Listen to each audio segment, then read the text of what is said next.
നമസ്കാരം. G-Mart Gulf news വീക്കിലേക്ക് എല്ലാ പ്രേക്ഷകർക്കും സ്വാഗതം. പ്രവാസ ലോകത്തെ വർത്തമാന കാഴ്ചകളും ജീവിത വിശേഷങ്ങളുമായി ഈ ലക്കം ഗൾഫ് ന്യൂസ് വീക്ക് നമ്മൾ ആരംഭിക്കുന്നു.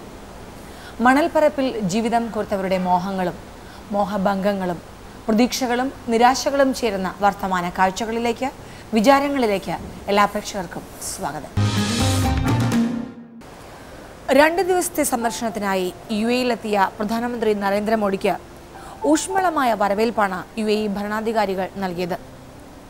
മോദിയുടെ വരവിനെ ഇന്ത്യൻ പ്രവാസി സമൂഹവും വളരെ ആകാംക്ഷയോടെയും പ്രതീക്ഷയോടെയുമാണ് നോക്കിക്കാണുന്നത്. സന്ദർശനത്തിനെത്തിയ മോദി അബുദാബിയിലെ ഐഡാക് സിറ്റിയിലുള്ള ലേബർ ക്യാമ്പും സന്ദർശിച്ചു. തൊഴിലാളികൾ വളരെ ആവേശപൂർവ്വമാണ് അദ്ദേഹത്തെ സ്വീകരിച്ചത്.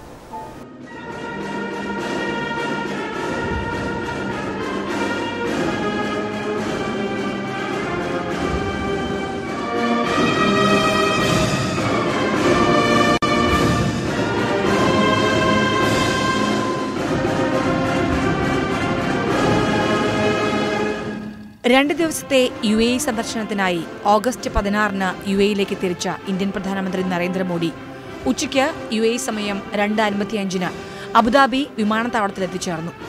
അബുദാബി പ്രസിഡൻഷ്യൽ വിമാനത്താവളത്തിൽ ഊഷ്മളമായ വരവേൽപ്പാണ് നരേന്ദ്രമോദിക്ക് ലഭിച്ചത്. വിമാനത്താവളത്തിൽ പ്രോട്ടോകോളുകളൊന്നും നോക്കാതെ അബുദാബി കിരീടാവകാശിയും UAE സായുധസേന ഉപസർവ സൈന്യാധിപനുമായ general Sheikh Muhammad bin Zayed Al നഹ്യാനും അദ്ദേഹത്തിന്റെ 5 സഹോദരങ്ങളും മോദിയെ സ്വീകരിക്കാനെത്തി. ഇന്ദിരാഗാന്ധിക്ക് ശേഷം 3 പതിറ്റാണ്ടുകൾ കഴിഞ്ഞാണ് ഒരു ഇന്ത്യൻ പ്രധാനമന്ത്രി UAE സന്ദർശിക്കാൻ എത്തുന്നത്. അതുകൊണ്ട് തന്നെ നരേന്ദ്രമോദിയുടെ UAE സന്ദർശനത്തിന് UAE-യിലെ ഇംഗ്ലീഷ്, അറബ് മാധ്യമങ്ങളെല്ലാം വലിയ പ്രാധാന്യമാണ് നൽകിയത്. അബുദാബി പ്രസിഡൻഷ്യൽ വിമാനത്താവളത്തിൽ വച്ചു തന്നെ അബുദാബി കിരീടാവകാശിയുമായി പ്രധാനമന്ത്രി പ്രാഥമിക കൂടിക്കാഴ്ച നടത്തി. അബുദാബിയിൽ ഹിന്ദു ക്ഷേത്രം പണിയാൻ ഭൂമി അനുവദിക്കാമെന്ന് കൂടിക്കാഴ്ചയിൽ അബുദാബി കിരീടാവകാശി ഉറപ്പു നൽകി.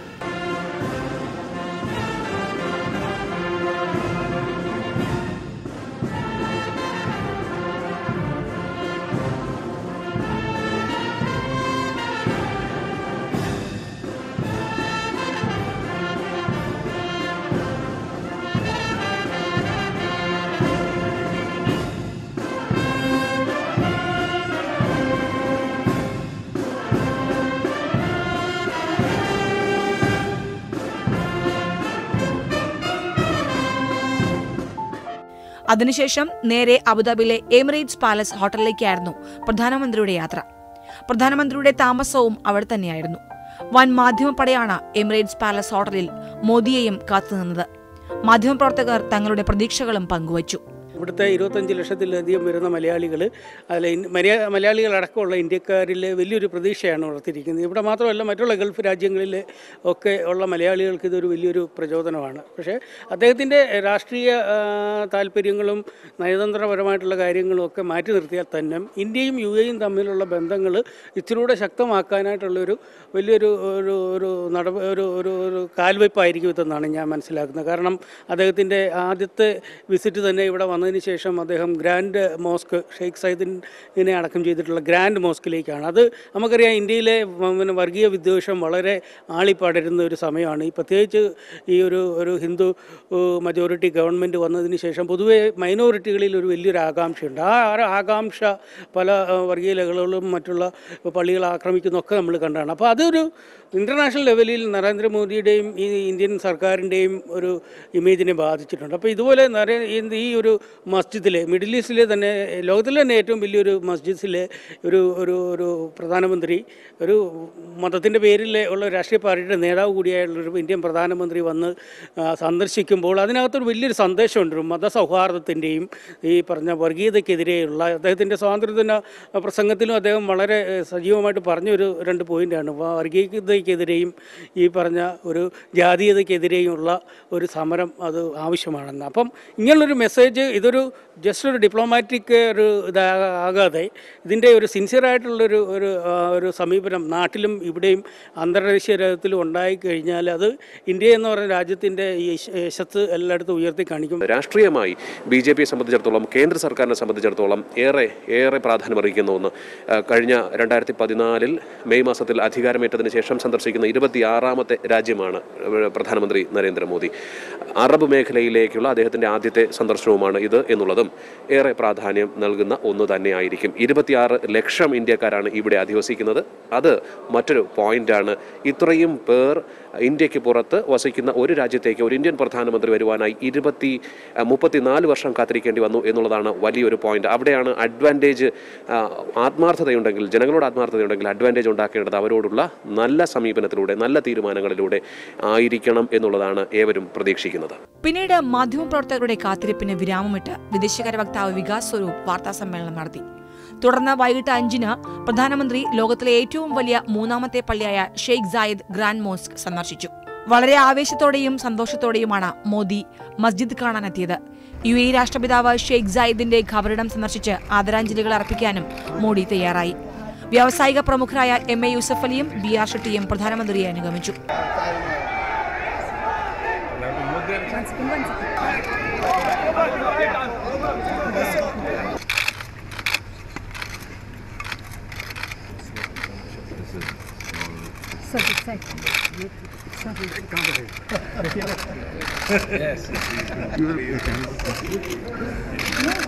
അബുദാബി ഐക്കാർഡ് സിറ്റിയിലെ ലേബർ ക്യാമ്പിലേക്കായിരുന്നു പ്രധാനമന്ത്രിയുടെ പിന്നീടുള്ള യാത്ര.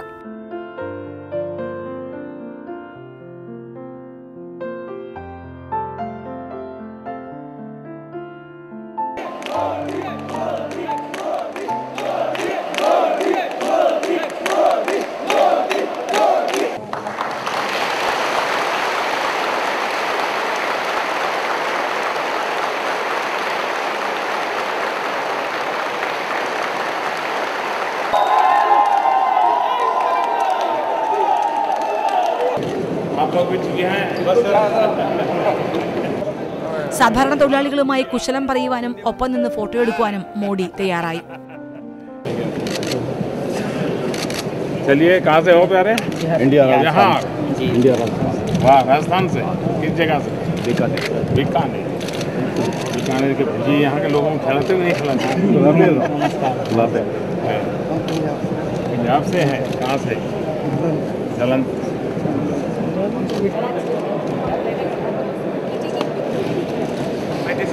पीछे पीछे आ जाओ प्लीज यार। सब कुछ सही है इधर, किसी चीज़ का कोई प्रॉब्लम नहीं है, सब कुछ अच्छा भी चाहिए, कंपनी सब सही है, रहन सहन सब सही है, खाना पीना सब सही है, सब कुछ सब अच्छा। और मेरे प्राइम मिनिस्टर आया, वो सबसे हाथ भी मिलाया, सबको हाल भी पूछा, सबसे पूछा क्या कोई मुसीबत है, कोई और है, कुछ बोलता नहीं है। सब आदमी बोला कितना साल से, कोई बोलता है 4 साल से, कोई 5 साल से, कोई 10 साल से, कोई 15 साल से, कोई 20 साल से, ऐसे सब आदमी है। तो किसी से कुछ बोला, किसी से कुछ, सभी से हाथ भी मिलाया, सभी के साथ मिला भी है, सब कुछ किया। बहुत खुशी है और सबके प्राइम मिनिस्टर है जो आए, इतना दिन से आए और मिले, बहुत खुशी की बात है। कोई प्राइम मिनिस्टर लेबर से नहीं मिलता है, ये प्राइम मिनिस्टर जो है अच्छे हैं, आए हम सबसे मिले, इससे और क्या खुशी है। ഏകദേശം 34 വർഷമായിട്ടുണ്ടാവും മാഡം ഇന്ദിരാഗാന്ധിക്ക് ശേഷം ഇപ്പോൾ ഒരു ഇന്ത്യയിൽ നിന്ന് പ്രൈം മിനിസ്റ്റർ വരുന്നത് ആദ്യമായിട്ടാണ്. ഇത് വളരെ എന്താ പറയുക, അഭിനന്ദിക്കേണ്ട ഒരു സംഭവമാണ്. അങ്ങനെ വന്നതിലും നമ്മളങ്ങനെ കാണാൻ മീറ്റ് ചെയ്യാനൊരു അവസരം ആൾ കണ്ടെത്തിയതിലും വളരെ സന്തോഷമുണ്ട്, വളരെ സന്തോഷമുണ്ട്. भारतीय प्रधानमंत्री माननीय नरेंद्र मोदी यहाँ आए तो हमें बहुत अच्छी खुशी हुई। हमारा सभी जो भारतीय हैं नागरिक जो प्रदेश में रह रहे हैं उनको मिल के बहुत खुशी हुई। श्रीमती इंदिरा गांधी के बाद में दूसरे वो व्यक्ति हैं जो भारत के प्रधानमंत्री का पदभार संभाल के जो प्रदेश में रहने वाले हैं प्रवासी भारतीय, उनको देखने मिलने, एक छोटे छोटे जो लेबर हैं बाहर प्रदेश में कमाने के लिए आए हैं, उनसे मिलने के लिए आए हैं, उनके बीच में जो विराजमान हुए, तो हमें बहुत खुशी है कि हमारे देश के प्रधानमंत्री जो प्रवासी भारतीय हैं उनकी समस्या को सुनेंगे और जो भी दिक्कतें हैं या उनको जो बिजनेस है दुबई जैसे UAE इमरात में बिजनेस को डेवलपमेंट करेंगे। हमें आशा है कि बहुत ही अच्छा UAE और भारत का संबंध अच्छा रहेगा। തുടർന്ന് എമിറേറ്റ്സ് പാലസിലേക്ക് തിരിച്ചുപോയ പ്രധാനമന്ത്രി UAE-യിലെ ഭരണ നേതാക്കളുമായി വീണ്ടും കൂടിക്കാഴ്ച നടത്തി. ഇരു രാജ്യങ്ങളുടെയും നയതന്ത്രജ്ഞർ ചേർന്ന് പ്രതിരോധം, ഊർജ്ജം, സുരക്ഷ, അടിസ്ഥാന സൗകര്യ വികസനം, വാണിജ്യം തുടങ്ങിയ വിവിധ വിഷയങ്ങളിൽ ഉടമ്പടികൾക്ക് രൂപം നൽകി.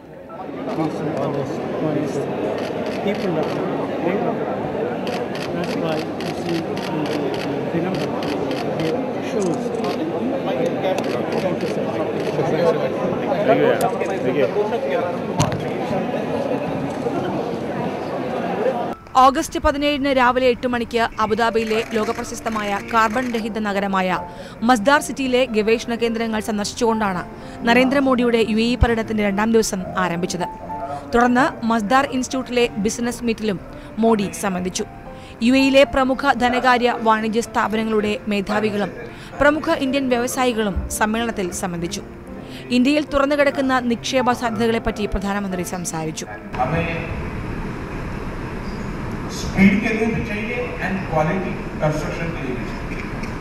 ഇന്ത്യയിൽ 10 ലക്ഷം കോടി രൂപയുടെ നിക്ഷേപ സാധ്യതകൾ ഉടനുണ്ടാകുമെന്ന് പ്രധാനമന്ത്രി അറിയിച്ചു. തുടർന്ന് അബുദാബി കിരീടാവകാശിയും UAE സായുധ സേന ഉപസർവ സൈന്യാധിപനുമായ Sheikh Muhammad bin Zayed Al Nahyan ഒരുക്കിയ വിരുന്നിൽ പ്രധാനമന്ത്രി സംബന്ധിച്ചു. കിരീടാവകാശിയുടെ കൊട്ടാരത്തിൽ നടന്ന ഉച്ചവിരുന്നിനിടയിൽ മേഖലയുടെ സുരക്ഷാ സംബന്ധമായ വിഷയങ്ങളും വ്യാപാര വാണിജ്യ ബന്ധങ്ങളും ഇരു നേതാക്കളും ചർച്ച ചെയ്തു. ഈ ചർച്ചകൾക്കും വിരുന്നിനും ശേഷം വിമാനമാർഗമാണ് നരേന്ദ്രമോദി UAE വൈസ് പ്രസിഡന്റും പ്രധാനമന്ത്രിയും ദുബായ് ഭരണാധികാരി Sheikh Muhammad bin Rashid Al മക്തൂമിനെ കാണാൻ ജബീൽ പാലസിലെത്തിയത്.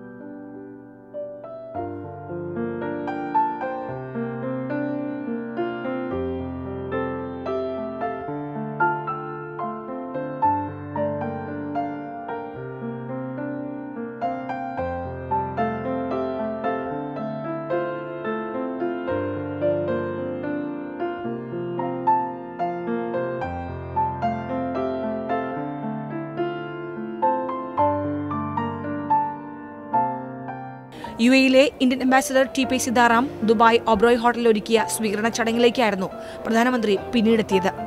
UAEയിലെ പ്രവാസി ഇന്ത്യക്കാരായ വ്യാപാര വ്യാവസായിക രംഗങ്ങളിലെ പ്രമുഖരായിരുന്നു ഈ സ്വീകരണത്തിൽ ഒത്തുചേർന്നത്. ക്ഷണിക്കപ്പെട്ട അതിഥികൾക്ക് മാത്രമായിരുന്നു ഇവിടേക്ക് പ്രവേശനം. 200-ലേറെ പ്രമുഖ വ്യവസായി ഇന്ത്യക്കാരും ഇതിൽ പങ്കെടുത്തു. ഇന്ത്യൻ പ്രവാസികളിലെ പ്രമുഖരോട് കുശലം പറഞ്ഞും എല്ലാവരുടെയും കൂടെ നിന്ന് ഫോട്ടോയെടുത്തും അതിവേഗം ഈ സെഷന് മോദി അവസാനിപ്പിച്ചു. പിന്നീട് പൊതുസമ്മേളന വേദിയായിരുന്നു പ്രധാനമന്ത്രിയുടെ ലക്ഷ്യം. ഉച്ചയ്ക്ക് 1 മണി മുതൽ തന്നെ കഠിന ചൂടിനെ വകവയ്ക്കാതെ ഇന്ത്യൻ ജനത സ്റ്റേഡിയത്തിലേക്ക് ഒഴുകിയെത്തി. പ്രധാനമന്ത്രിയെ സ്വീകരിക്കാൻ വിവിധ കലാപരിപാടികളും അവിടെ ഒരുക്കിയിരുന്നു.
വർഷത്തിനു ശേഷം പ്രവാസികളെ കാണാനെത്തുന്ന പ്രധാനമന്ത്രിയോടുള്ള ആദരവും പ്രവാസികളുടെ പ്രശ്നങ്ങളും പ്രവാസി സമൂഹം അറിയിച്ചു. വളരെയധികം എക്സൈറ്റഡ് ആണ്. US-ലും മറ്റ് വിദേശ രാജ്യങ്ങളിലും പ്രധാനമന്ത്രി എത്തിയപ്പോൾ ഞങ്ങൾക്ക് തോന്നി എന്തുകൊണ്ട് ദുബൈയിൽ നിന്നില്ല. ഇപ്പോൾ അദ്ദേഹം ഇവിടെ വരുന്ന അവസരത്തിൽ ഞങ്ങൾ വളരെയധികം എക്സൈറ്റഡ് ആണ്. നമ്മളുടെ ഒരു മുതിർന്ന ഒരു പിതാവ് അല്ലെങ്കിൽ ഒരു നാഥൻ നമ്മളെ കാണാൻ വരുന്ന 14 വർഷമായിട്ട് ഇവിടെ കിടന്ന് കഷ്ടപ്പെട്ട് ഒരു ആണ്ടിന് വേണ്ടി കഷ്ടപ്പെട്ട ആൾക്കാരെ നോക്കാതെയും അവരുടെ പൈസ മേടിച്ചും നടന്ന ആൾക്കാരെ പോലല്ലാതെ വന്നു കണ്ടു. അങ്ങനെ ഒന്നും ചെയ്തില്ലെങ്കിലും അദ്ദേഹം വന്നു നമ്മളെ കണ്ടു. നമുക്ക് ഇന്നൊരാളുണ്ട് എന്ന് ലോകം അറിഞ്ഞു, അല്ലെങ്കിൽ UAE അറിഞ്ഞു, അല്ലെങ്കിൽ GCC അറിഞ്ഞു. അതാണ് നേട്ടം. പ്രവാസികൾ അനുഭവിക്കുന്ന ഒട്ടേറെ പ്രയാസങ്ങൾ ഇതിനകം മോദിയുടെ പ്രധാനമന്ത്രിയുടെ ശ്രദ്ധയിൽപ്പെടുത്തിയിട്ടുണ്ട്. പ്രവാസികൾ വളരെയേറെ പ്രതീക്ഷയിലാണ്. അതിൻ്റെ ഒരു ഇതാണ് ഇവിടെ കാണുന്ന ഈ ജനക്കൂട്ടം. ആ പ്രതീക്ഷകൾ എത്രമാത്രം യാഥാർത്ഥ്യമാവും എന്നുള്ളതാണ് ഇവിടുത്തെ ഏറ്റവും പ്രധാനപ്പെട്ട ഒരു വിഷയം. അതേപോലെ പ്രവാസികളിൽ നിന്ന് നിർബന്ധിതമായിക്കൊണ്ട് ഒരു പ്രീമിയം പിരിച്ചെടുത്തുകൊണ്ട് അത് നമ്മൾ തിരിച്ചു പോകുന്ന സമയത്ത് ഒരു പെൻഷൻ സ്കീമിലേക്ക് കൊണ്ടുവരാം. അത് കോൺട്രിബ്യൂട്ടീവ് പെൻഷൻ, അതായത് നമ്മുടെ ഭാഗം ഇവിടെ ഒന്നുകൊണ്ട് അടക്കുകയും അതിൻ്റെ ഈക്വലായ വിഹിതം സർക്കാർ അടക്കുകയും ചെയ്തുകൊണ്ട് പ്രവാസികൾക്കൊരു പെൻഷൻ പദ്ധതി, അതാണ് ഞങ്ങളുടെ വലിയ ആഗ്രഹം. പ്രവാസികൾ അഭിമുഖീകരിക്കുന്ന പ്രശ്നങ്ങളും പ്രധാനമന്ത്രിയുടെ UAE സന്ദർശനവും മാധ്യമപ്രവർത്തകരുടെ നിരീക്ഷണത്തിലും വ്യക്തമായി. ഇവിടെ ഒരു പ്രത്യേക വിഭാഗമോ പാർട്ടിക്കാരോ അല്ല ഇവിടെ വന്നിട്ടുള്ളത്.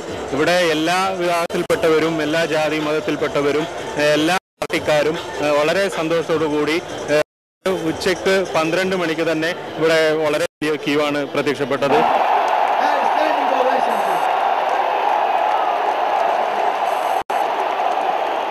തിങ്കളാഴ്ച രാത്രി 7:45 വൻ സുരക്ഷാ സന്നാഹങ്ങളുടെ അകമ്പടിയോടെയാണ് നരേന്ദ്രമോദി പൊതുസമ്മേളന വേദിയായ ക്രിക്കറ്റ് സ്റ്റേഡിയത്തിലെത്തിയത്. UAEയുടെ ചരിത്രത്തിൽ ഇന്നും വരെ ഒരു വിദേശ രാഷ്ട്രത്തലവനും ലഭിക്കാത്ത സ്വീകരണമാണ് ഈ സ്റ്റേഡിയത്തിൽ നരേന്ദ്രമോദിക്ക് ലഭിച്ചത്. 10,000ങ്ങളുടെ സാന്നിധ്യവും ആർപ്പുവിളികളും കൊണ്ട് ദുബായ് അന്താരാഷ്ട്ര ക്രിക്കറ്റ് സ്റ്റേഡിയം തിങ്ങി നിറഞ്ഞു. സംഘാടക സമിതി ഭാരവാഹി ഡോക്ടർ BR ഷെട്ടി സ്വാഗതം പറഞ്ഞു. ഉച്ച മുതൽ കടുത്ത ചൂടിന് വകവയ്ക്കാതെ വിയർത്തു കുളിച്ചു നിന്ന ഇന്ത്യൻ ജനത പ്രധാനമന്ത്രി എത്തിയതോടെ മോഡി മോഡി എന്ന് ആർത്തു വിളിച്ചുകൊണ്ട് ആഹ്ലാദം പങ്കുവച്ചു. ഏറ്റവും സാധാരണക്കാരായവർ മുതൽ സമൂഹത്തിന്റെ വിവിധ തുറകളിൽ നിന്നുള്ളവരും ദുബായിലെ ചരിത്ര സംഭവത്തിന് സാക്ഷികളായി. ഗ്യാലറികൾക്ക് പുറമെ പുൽമൈതാനത്ത് ഫൈബർ ഷീറ്റ് വിരിച്ചും അതിനു മുകളിൽ കസേരയിട്ടുമിരിക്കാൻ സൗകര്യമൊരുക്കിയിരുന്നു. നിരവധി സ്ത്രീകളും ഇവിടെ പങ്കാളികളായി. ഒരു ചൂടിനും കെടുത്താൻ കഴിയാത്ത ആവേശമായിരുന്നു സ്റ്റേഡിയത്തിൽ ഇരമ്പിയെത്തിയ ഇന്ത്യൻ ജനതയുടെ മുഖങ്ങളിൽ കണ്ടത്. മലയാളികൾ ഉൾപ്പെടെയുള്ള 1.5 ലക്ഷത്തോളം ഇന്ത്യക്കാരെ കയ്യിലെടുത്ത് പ്രധാനമന്ത്രി നരേന്ദ്രമോദി പ്രസംഗം ആരംഭിച്ചു. മലയാളികൾക്ക് പുതുവത്സരാശംസകൾ മലയാളത്തിൽ നേർന്ന പ്രവാസികളുടെ കയ്യടി ഏറ്റുവാങ്ങി. കേരള का नववर्ष है.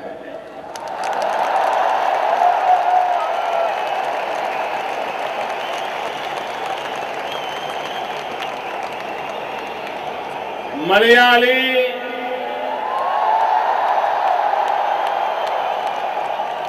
सहोदरक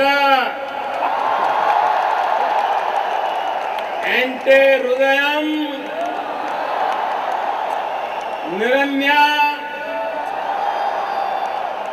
नववलसरा आशम सफल. नमस्कारम.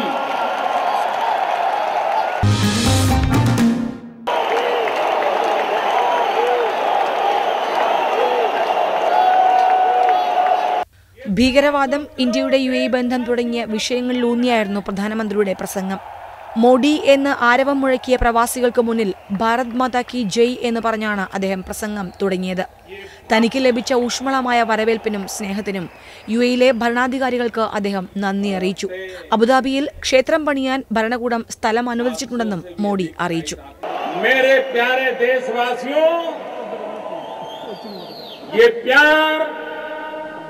ये सम्मान किसी व्यक्ति को नहीं है.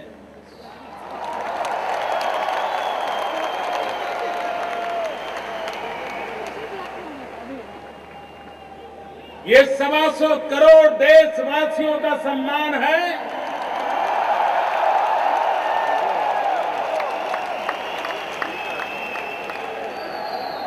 ये भारत की बदली हुई तस्वीर का सम्मान है.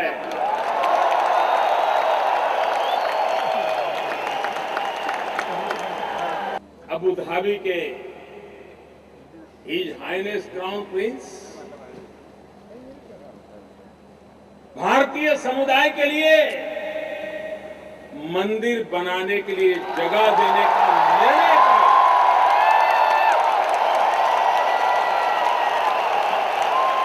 हिंदुस्तान में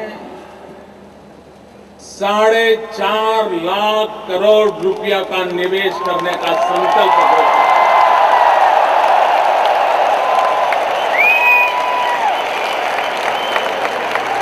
അബുദാബി ഭരണകൂടം ഇന്ത്യയിൽ 4.5 ലക്ഷം കോടി രൂപയുടെ നിക്ഷേപം വാഗ്ദാനം ചെയ്തു. ഇതുകൂടാതെ അടിസ്ഥാന സൗകര്യ വികസനത്തിനായി ഇരു രാജ്യങ്ങളും ചേർന്ന് $7,500 കോടി സംയുക്ത നിക്ഷേപത്തിനും ധാരണയായി. ഐക്യരാഷ്ട്രസഭയുടെ സ്ഥിരാംഗത്വത്തിന് ഇന്ത്യ നടത്തുന്ന ശ്രമങ്ങൾക്ക് UAE പിന്തുണ അറിയിച്ചിട്ടുണ്ട്. ദുബായിയുടെ മണ്ണിൽ ഇന്ത്യയാണ് കാണുന്നത്. അത് തനിക്കുള്ള അംഗീകാരമല്ല, നിങ്ങളെപ്പോലെയുള്ള കഠിനാധ്വാനികളായ ഇന്ത്യക്കാർക്കുള്ള അംഗീകാരമാണ്. ഇന്ത്യയിൽ നിന്ന് ദുബായിലേക്ക് 700 വിമാനങ്ങൾ സർവീസ് നടത്തുന്നുണ്ട്. എന്നിട്ടും ഒരു ഇന്ത്യൻ പ്രധാനമന്ത്രി ഇവിടേക്ക് വരാൻ 34 വർഷം വേണ്ടി വന്നു. തീവ്രവാദത്തിനെതിരെ ഇന്ത്യയും UAEയും ഒരുമിച്ച് നിന്ന് പോരാടും. രാജ്യത്ത് 1 ലക്ഷം കോടി രൂപയുടെ നിക്ഷേപ സാധ്യതകളാണുള്ളത്. മേക്ക് ഇൻ ഇന്ത്യ പദ്ധതിയിലേക്ക് നിക്ഷേപകരെ ക്ഷണിക്കുന്നു. ഇന്ത്യയിൽ നേരിട്ടുള്ള വിദേശ നിക്ഷേപം 48% ഉയർന്നിട്ടുണ്ട്. അയൽരാജ്യങ്ങളുമായി മികച്ച സൗഹൃദം നിലനിർത്തുക എന്നതാണ് ഇന്ത്യയുടെ ലക്ഷ്യം. പ്രവാസികൾക്കു വേണ്ടി ഓൺലൈൻ രജിസ്ട്രേഷൻ ഏർപ്പെടുത്തിയിട്ടുണ്ട്. ഇതിനായി നയതന്ത്ര വിദേശകാര്യത്തിൽ പേരുകൾ രജിസ്റ്റർ ചെയ്യണം. കൂടാതെ വിദേശത്തേക്കുള്ള റിക്രൂട്ട്മെന്റ് സുതാര്യമാക്കാൻ മൈഗ്രേഷൻ പോർട്ടൽ ആരംഭിച്ചിട്ടുണ്ട്.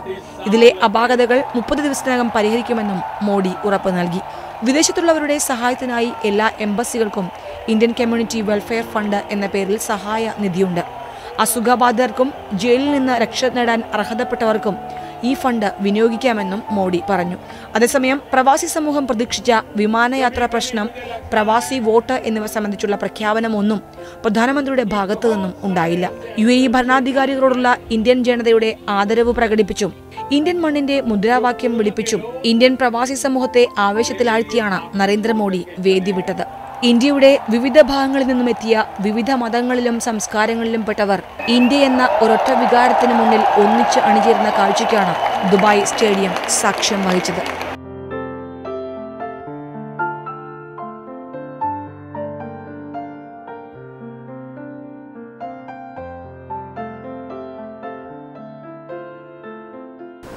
ജിമാർട്ട് ഗൾഫ് ന്യൂസ് വീക്കിന്റെ ഈ ലക്കം സമാപിച്ചു. പ്രവാസ ജീവിതവുമായി ബന്ധപ്പെട്ട അനുഭവങ്ങൾ പങ്കുവയ്ക്കുവാൻ ഗൾഫ് ന്യൂസ് വീക്ക് നിങ്ങൾക്ക് അവസരം നൽകുന്നു. ഗൾഫിൽ കാണാതായവരെ സംബന്ധിച്ച വിവരങ്ങളും പ്രവാസ സംബന്ധമായ ഏത് വിവരങ്ങൾക്കും നിങ്ങളുടെ അനുഭവങ്ങളും അന്വേഷണങ്ങളും ഞങ്ങൾക്ക് എഴുതുക. വിലാസം: പ്രൊഡ്യൂസർ, ഗൾഫ് ന്യൂസ് വീക്ക്, ജീവൻ TV, പാലാരിവട്ടം, കൊച്ചിൻ 25. ഞങ്ങളുടെ mail ID gulfnewsweek@jivan.tv. Telephone number 0484233815 അല്ലെങ്കിൽ 0484233816.